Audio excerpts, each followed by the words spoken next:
Всем привет, с вами снова Алина, и сегодня я продолжу рубрику, которая вам очень нравится, потому что вы ее прекрасно смотрите, и это рубрика, где я рассказываю про какие-то секреты, лайфхаки, которые используют модели в своей повседневной жизни, в своей работе, а главное, я говорю о тех секретах, которые мы с вами можем применить. Модели — это такие же люди, как и мы с вами, поэтому мы можем подсмотреть за ними и перенять их опыт. И, кстати, я надеюсь, что все заметили, что ко мне вернулся мой любимый соведущий, не забудь поставить ему лайк. И, конечно, если вы до сих пор не подписаны на мой канал, обязательно это исправляйтесь. И у меня также есть Инстаграм, на него тоже рекомендую подписаться, я его обновляю частенько. В общем, давайте не будем тянуть и побыстрее перейдем к основным лайфхакам моделей. Я думаю, ни для кого не станет открытием, что в модельном бизнесе есть такое понятие, как кастинг, и на кастинге модели всегда, практически в 99% случаев должны приходить без макияжа. Это правило существует для того, чтобы заказчик, потенциальный клиент мог оценить внешность модели в ее естественном виде, без каких-то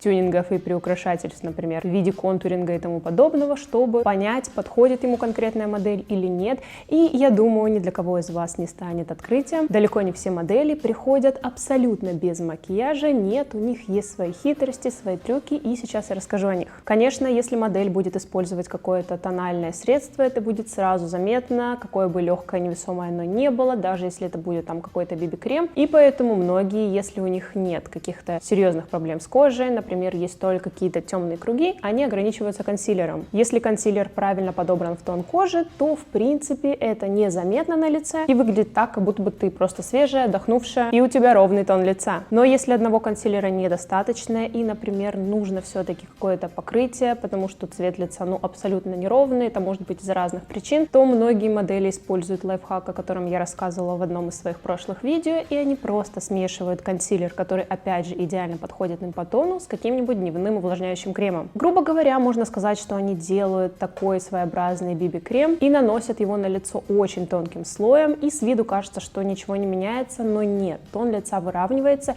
и когда, например, будут делать фотографии, будут делать полароиды, разница будет ощутимая, и лицо будет выглядеть свежо и ухоженно. Также далеко не у всех моделей свой естественный и яркий пигмент у губ, а татуаж, конечно, в этом бизнесе просто под запретом, и многие прибегают к такому трюку, они берут помаду, которая в принципе чуть-чуть темнее, например, их натурального цвета губ, наносят ее на палец и подушечками распределяют по губам, грубо говоря, создают такой эффект тинта. И чтобы обязательно не было каких-то четких границ, смотрится так, как будто бы у них свои яркие пухлые губы, и это тоже, конечно, их украшает. И, конечно, когда говорят, что на кастинг нужно приходить без макияжа, то практически все модели используют румяна, потому что румяна — это первое средство, которое может освежить ваш внешний вид, и при правильном нанесении оно будет абсолютно незаметно на вашей коже, но при этом вы будете выглядеть лучше. Так что, если вы где-то читаете или слышите о том, что модели ходят на кастинги всегда без макияжа, то это немножко преувеличенный факт. Кроме того, я рекомендую всем девушкам взять на вооружение правила, которым пользуется Джиджи Хадид, например, когда ей нужно, чтобы ее лицо выглядело более свежим, а если посмотреть ее фотографию, она практически всегда выглядит супер свежая, отдохнувшей, не знаю, как она это делает, но я знаю один ее совет, она рассказывала о нем в своем интервью, и дело в том, что она использует не просто бронзер, да, бронзер — это одно из ее любимых средств, потому что она всегда выглядит такой загорелой, но не пережаренной, если можно так сказать. Так вот, она всегда использует бронзер, который сочетает в себе также свойства хайлайтера, так называемый бронзирующий хайлайтер. И если у вас нет такого продукта, но его в принципе можно купить за довольно бюджетную цену, я лично нашла такой в турецкой марке Golden Rose, был абсолютно недорогой, теперь радуюсь и пользуюсь. Но в общем, если вы не хотите покупать какое-то отдельное средство, вы можете использовать бронзер и на те же самые места, на которые вы наносили бронзер, сверху нанести сухой хайлайтер. Да, с виду может показаться, что это не по каким-то правилам макияжа, у хайлайтера есть четкие зоны нанесения, но поверьте, это сразу преображает ваше лицо, делает его свежее, и все будут спрашивать, где же ты так хорошо отдохнула. Проверено на себе, я зачастую сама использую этот трюк, но опять же я использую уже в принципе бронзирующий хайлайтер, и спасибо визажистам Джиджи Хадид, что подсказали такой трюк. Несмотря на то, что сейчас вроде бы 21 век, и многие девушки уже давно не используют бритву, используют какие-то альтернативные методы депиляции, типа шугаринг, восковая эпиляция, используют лазер, но поверьте, многие модели до сих пор используют бритву, и даже в этом вопросе у них есть свой лайфхак. Как я уже рассказывала в одном видео из этой серии, если мы посмотрим какие-то фотосъемки, какие-то показы, у моделей нереально гладкие, блестящие ноги.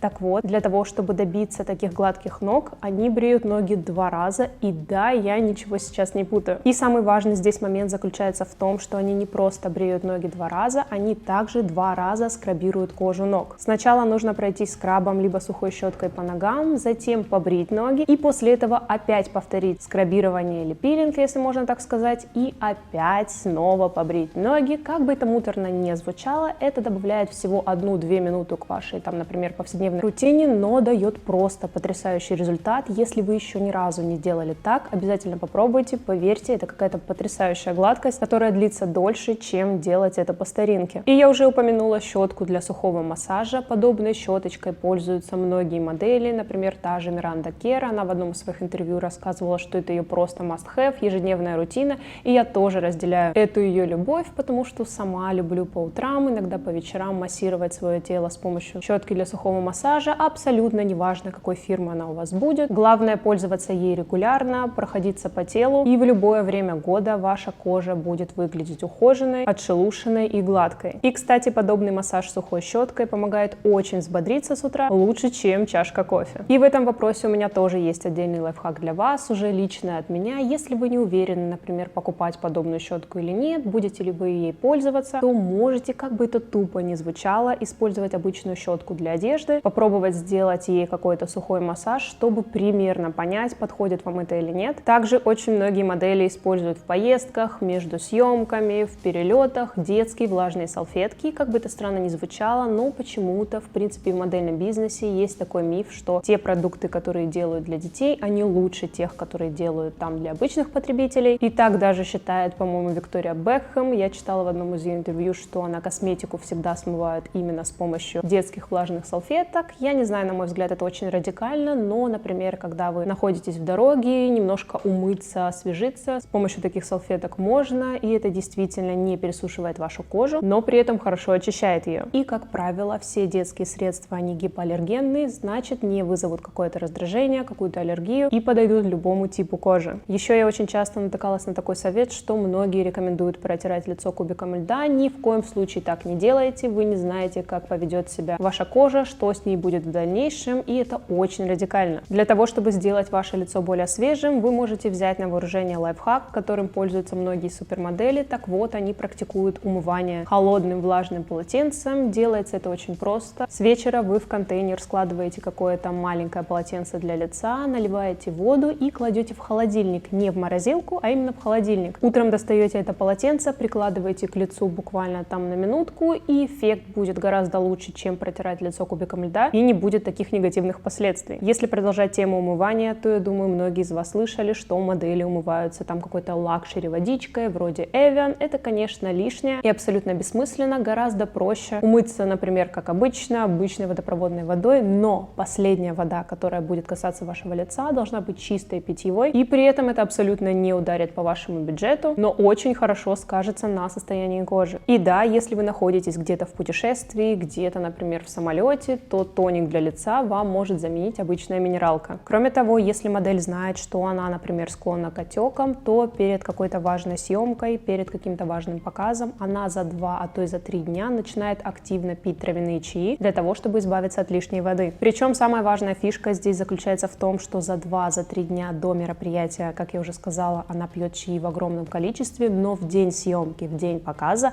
она сводит потребление жидкости вообще к минимуму. Таким образом, можно сказать, модель появляется более сухой, а это то, чего они и добиваются. Делать так часто, конечно, не стоит, но перед каким-то супер важным мероприятием, когда вы хотите, чтобы ваше платье на вас сидело просто идеально, можно позаимствовать этот совет. Но опять же, обязательно проконсультируйтесь с врачом, потому что не все травы одинаково полезны, нужно подобрать то, что подходит вам. Лично я люблю пить ромашковый чай, для меня это именно наиболее эффективное средство, чтобы, если можно так сказать, подсушиться, убрать лишнюю воду, но опять же, каждый подходит что-то свое. И еще один супер важный лайфхак, и заключается он в том, что не экономьте на цвете волос. Если вы окрашиваете ваши волосы, то он должен максимально подходить вам. И это сейчас звучит как что-то банальное, но поверьте, большинство актрис, да и моделей выглядят лучше, например, своего возраста, выглядят какими-то отдохнувшими и свежими как раз-таки из-за того, что их колорист идеально подобрал им цвет волос, который освежает весь их внешний вид. Не столь важно даже качество ваших волос, поверьте, у большинства моделей волосы просто в хламину убитые, но именно грамотно подобранный оттенок заставляет вас думать, что у них просто какие-то какие-то нереальные потрясающие волосы. Полистайте фотографии моделей, найдите ту, с которой у вас похожий тип внешности, и просто возьмите за эталон ее окрашивания, отнесите это вашему мастеру. Уверена, вы сами заметите, как преобразился ваш внешний вид. От разных макияжных гуру я слышала такую информацию, что для того, чтобы ваш взгляд был более свежим, используйте белый карандаш по слизистой глаз, это немножко их увеличит и сделает более отдохнувшими. Бред! Никогда так не делайте, гораздо лучше, если вы будете использовать какой-то светло-розовый, который будет чуть светлее вашей слизистой. Этим лайфхаком очень часто пользуются модели после, например, какой-то вечеринки, когда у них намечается показ либо съемка, потому что это одно из самых крутых экспресс-средств, преображающих ваш вид. И, в принципе, светло-розовый карандаш для слизистой глаз — это одно из тех средств, которое должно быть в косметичке у каждой девушки. В принципе, это и были основные советы, лайфхаки, модели, о которых я хотела рассказать вам сегодня. Если вы хотите продолжение, то обязательно напишите мне об этом в комментариях и не забудьте поставить видео большой палец вверх, так я буду видеть вашу положительную реакцию. Ну а если видео вам не понравилось, то не поленитесь поставить ему дизлайк, потому что я всегда учитываю ваше мнение, и оно мне очень важно. И, конечно, не забывайте подписываться на мой инстаграм, я обновляю его часто, стараюсь там быть всегда с вами на связи и в сторис выкладывать какие-то свои моменты из жизни, какой-то свой опыт и просто делиться с вами чем-то. И, конечно, я буду очень рада, если вы подпишетесь на мой канал и нажмете на колокольчик, чтобы не пропускать мои следующие видео. Ну а с вами была Алина, увидимся в следующем ролике. Пока!